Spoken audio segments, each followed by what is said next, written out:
Only bottled water for now on at my household. But I know that this whole community, Newark, needs water. I've been feeling a little bit off, lately, and this could be the reason why. As fast as it comes in, we're giving it out to people that need it.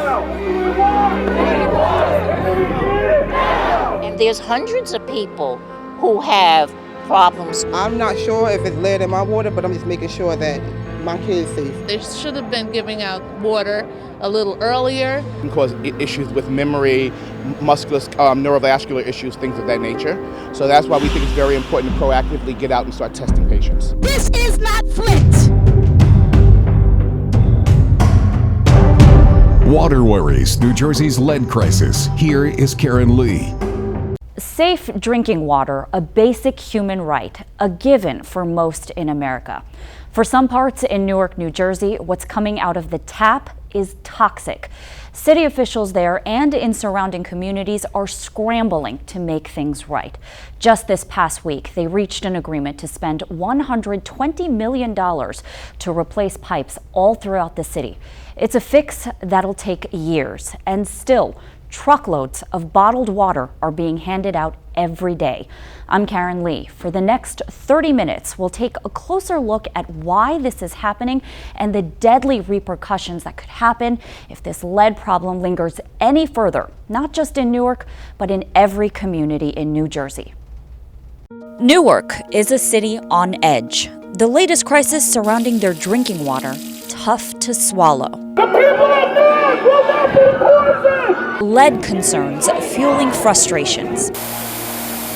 Lead comes from the earth, but if it gets into our bodies, it's poisonous. Lead damages the brain, kidneys, and is especially toxic to babies and younger children. For expecting mothers, it's a matter of life and death. The metal is stored in the bones and can leach out.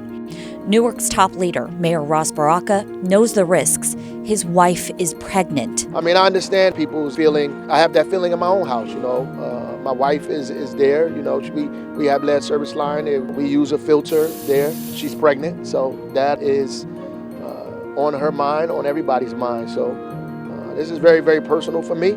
So we out here working every day trying to do what we can to get it resolved. Despite the new plans, the reality is the damage lead does to our bodies is irreversible, and we've known this for decades. Lead paint has been banned in America since 1978. Kathy Scudillo is a working mother raising her family in Newark. Lead is affecting her child. At just 10 years old, she says her son Bambino is already showing signs of having higher lead levels in his blood. I've warned him, do not go to the tap water, do not go to the water fountains. I tell him all the time, bottled water only. Over the last 4 years, they've used tap water for drinking and cooking. Looking back, she's wondering if her son, who's already been diagnosed with a learning disability, has been harmed by the lead. I'm concerned about what it's doing to his development. How do you know if your child is feeling the effects of lead? What are the warning signs? For Bambino, the school had notified me at one point that they felt he was regressing. Bambino's latest blood test for lead revealed levels of lead at 6 micrograms per deciliter. The CDC says anything over 5 should raise a flag. So how did we get here? Knowing what we knew in 1978, lead pipes were still being used on water lines all the way to 1997. Those pipes are the root of the issue for thousands today. Pipes buried underground, right outside the front door. They've been sitting there, in some cases, for over a century. It's not like clean water isn't available. The city of Newark relies on 2 sources to get their drinking water. One side of the city gets treated water from the Wanacue Reservoir, the other from the Pequannock Treatment Plant.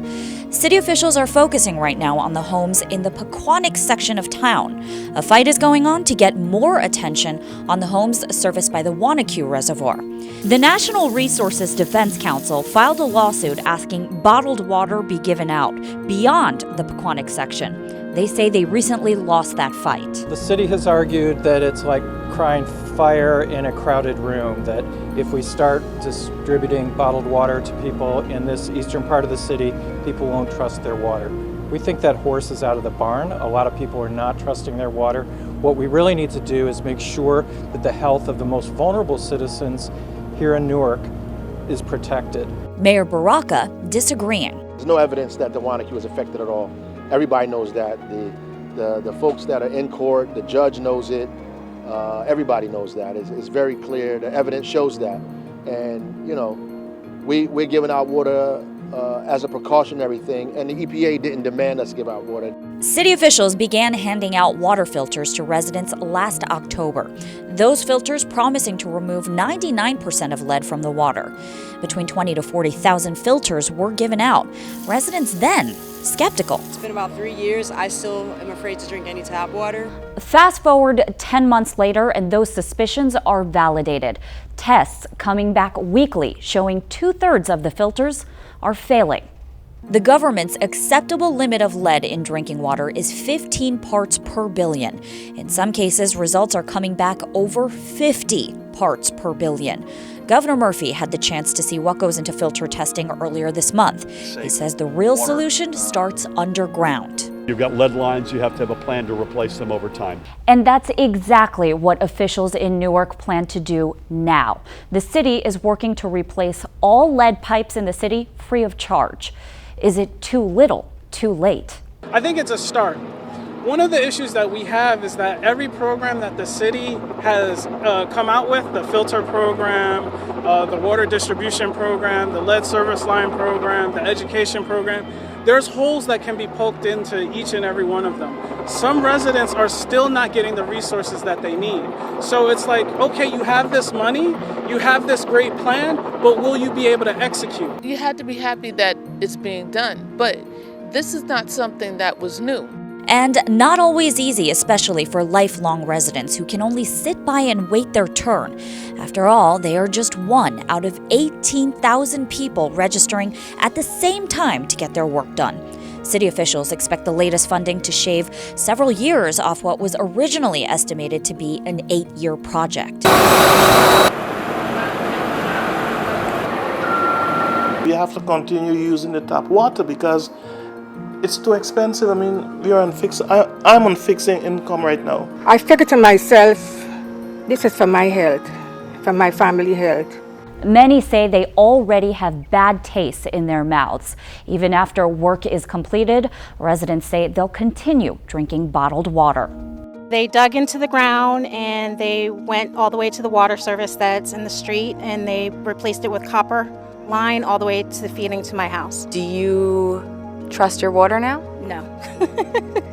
No, I don't drink. I don't drink the water. You may be thinking to yourself, this is a Newark problem. Wrong. Surrounding communities are alerting residents of the dangers of lead in the water. In bordering Belleville, the mayor sounding the alarm this week not to drink the water. He too is asking for help. If filters are being handed out to Newark residents, if bottled water has been handed out to Newark residents, Belleville residents deserve the same because we drink the same water.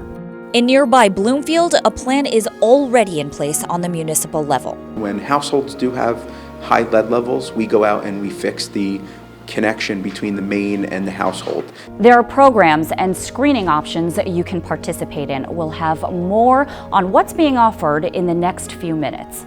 Still to come, the water worries are a problem now. They've been a problem before. A look back at how then Mayor Cory Booker handled water worries in New Jersey's biggest city. And is Newark the new Flint? How lawmakers may have prevented the brick city from becoming home to America's worst water crisis.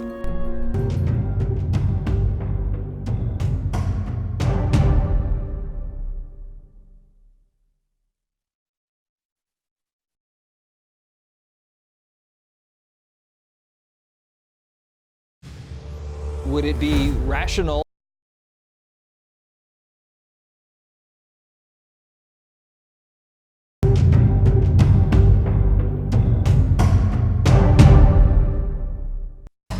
If these kids are the future, why would we undercut them by not giving them the healthiest environments? Lead contamination isn't just a New Jersey problem. Senator Cory Booker says it's a national issue caused by aging infrastructure.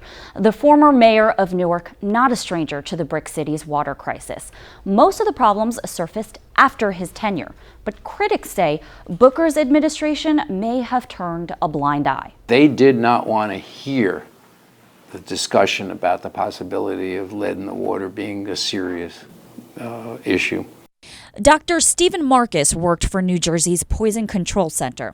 He says he warned Booker about lead in the city's water before Booker became mayor. So he understood, well, he should have understood, you know, and when he became mayor, everybody on the lead consortium said, oh, now we're really going to do something in Newark. Nothing happened. We asked his campaign staff about those claims. They tell us, quote, Cory Booker has been working for years to right the wrongs of environmental pollution that disproportionately impact low-income communities and communities of color, including the lead contamination issues highlighted by Mr. Marcus. Booker served as mayor from 2006 to 2013. In 2014, an investigation published by the New Jersey State Comptroller alleging misuse of funds by the Newark Watershed Conservation and Development Corporation. The Board of Trustees and the City of Newark accused of not overseeing the group. Both were led by Cory Booker. The first big sign of Newark's water woes, 2016, acidity levels dropped. In April that year, we learned about high levels of lead found in drinking water in Newark's public schools. District officials ordered drinking fountains turned off. At that time, the New York Times reported lead levels in schools may have exceeded the federal limit since 2010. June 2017, Senator Booker calls for grants to replace outdated lead pipes in schools. He's part of the Senate Environment and Public Works Committee.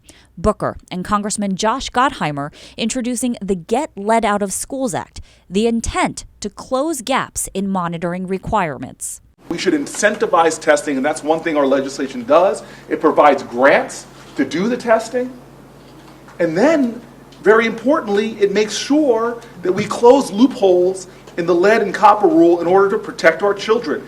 To do the things necessary to fix the problem. The Get Lead Out of Schools Act was reintroduced in Congress at the beginning of this year. April 2019, the now presidential hopeful again raising concern about Newark's water. Senator Booker on Twitter, who are we if we can't guarantee this basic right to Americans? May, he introduced the Water Infrastructure Transfer Bill. This would allow states to quickly access money from other funds to help replace lead lines. Senator Booker says many communities don't have access to clean drinking water, and disproportionately, those communities are home to low-income individuals and people of color. This legislation would help make it easier for communities to address this pressing crisis. June. The first debate in the 2020 race to the White House. No mention of Newark's lead crisis.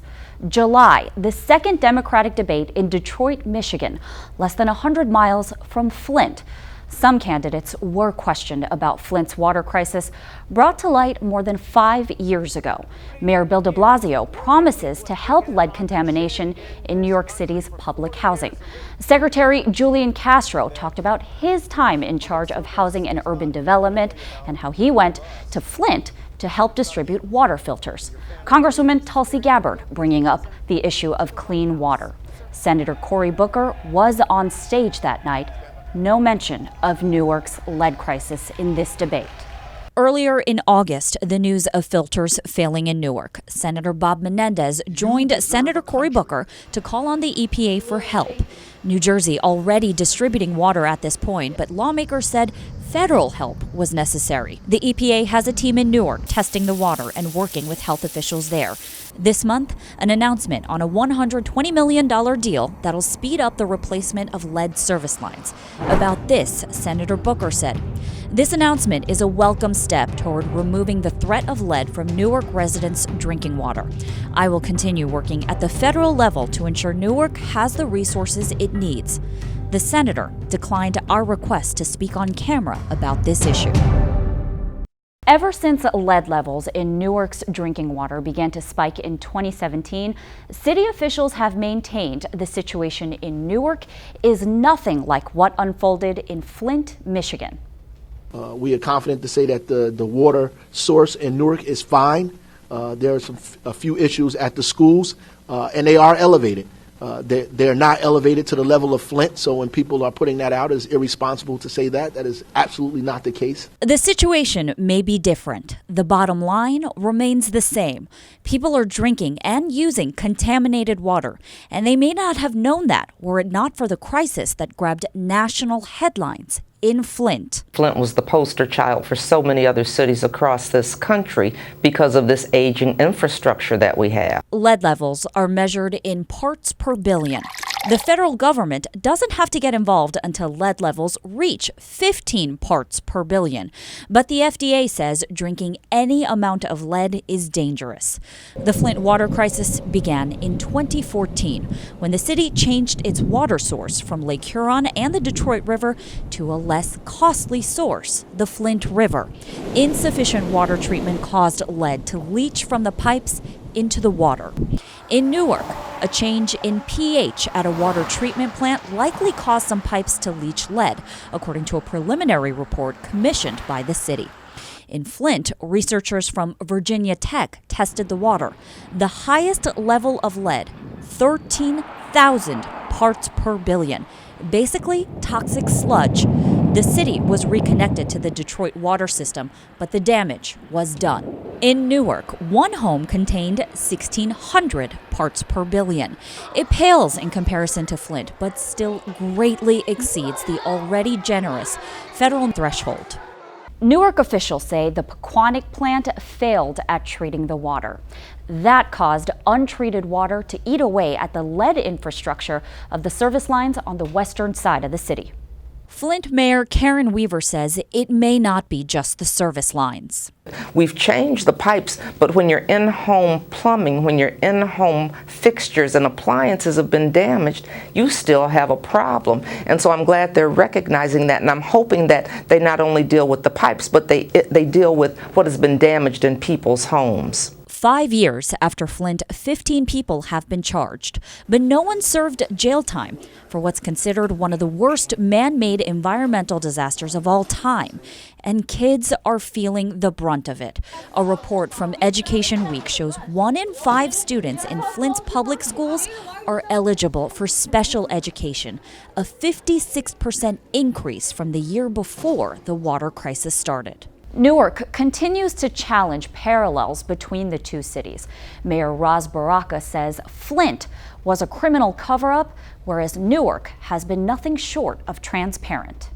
Still to come, services are being offered to help everyone impacted by this water crisis. In the next few minutes, a look at what you and your loved ones can do to utilize all of the resources available.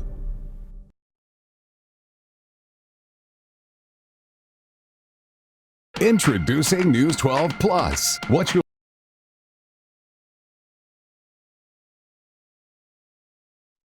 mind the filter. I use bottled water. Them filters ain't it's no good. I don't drink the water. I use bottled water, but I don't trust it. We are standing not only for our mayor, but we're standing for the rights of the city. And we thought that they were doing a good job. We were assured that they were going to clear the lead. Thank you, guys. Thank you so much. No matter how inconvenient it is, we have to. We've been buying water, and it gets costly. It's expensive. We're all trying to do the best that we can, and I appreciate the city of Newark for trying to do as best as they can.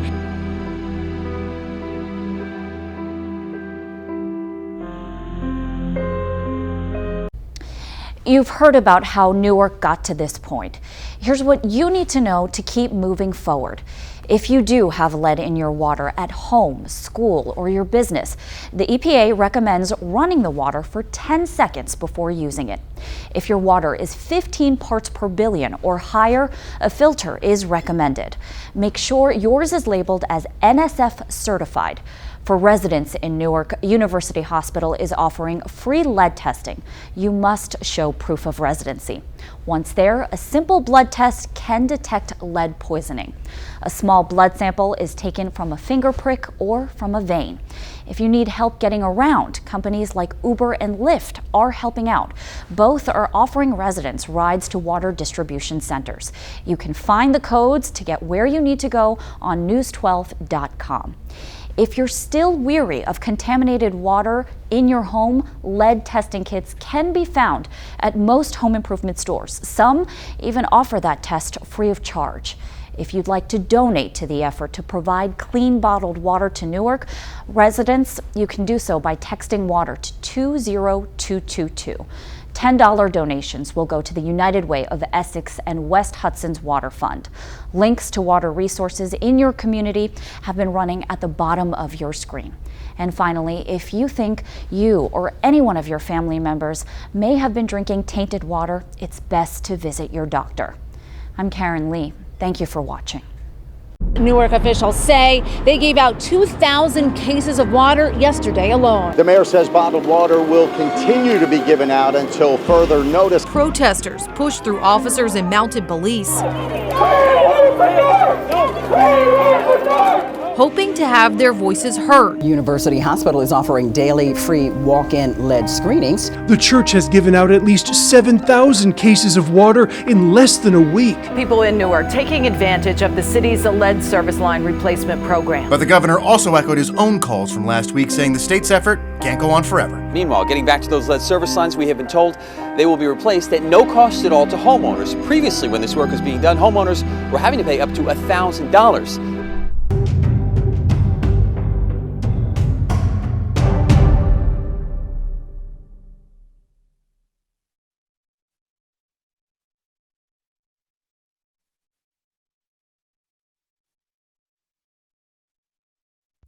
News 12 Time and Temperature brought to you by Columbia Bank. Visit your local branch or ColumbiaBankOnline.com.